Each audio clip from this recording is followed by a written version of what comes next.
কিরে এই মানা, কখন থেকে ডাকছি, মাকড়সা ঝাল বানিয়েছে, আয় খাবি আয়। বাবাকে কবে থেকে বলছি একটু মাছি আনতে, কতদিন মাছি ভাজা খাই না, ঢুকলো বলে। কি রে কি গো, কি হয়েছে তোমার? কি কি হয়েছে? আমার লেজটা খসে গেছে কিন্তু।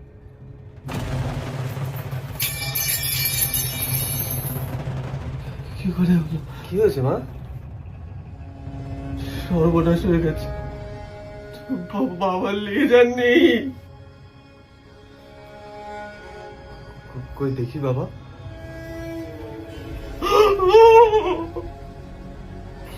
কিছু নেই, তোমার পেছনে কিছু নেই গো। আর তোমার লেজবিহীন পেছন নিয়ে আমরা আমরা পতঙ্গ সমাজে মুখ দেখাবো কি করে?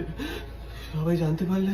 আসার সময় ওইদিকে দেয়ালটা দেখলাম লেজ মোটা মস্তা নিজের চালা চামুন্ডা নিয়ে আড্ডা মারছে। ওরা নিশ্চয়ই আমার পেছন দেখেছে।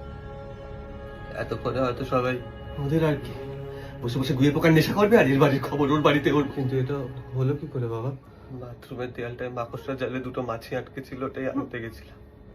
তোর মাটা মাছি খেতে খুব ভালোবাসে, কিন্তু এবারের মেয়েটা আমাকে দেখে এমন চেল্লামিল্লি শুরু করলো, হাওয়াই চপ্পল ছুঁড়ে মারলো। কে আনতে বলেছিল তোমাকে মাছি? আমি মাছি না খেলে মরে যেতাম। কেঁদো না মা, এর মাসুল তোকে গুনতেই হবে। আমার বাবার মাথায় যে লেজ কাটা কলঙ্ক লাগালো, তার মাসুল তোকে গুনতেই হবে। দেখো কি বলছো? আমার মাথার উপর থেকে যে বাবার লেজের ছায়া সরিয়ে নিল, তার মাসুল ওকে গুনতে হবে।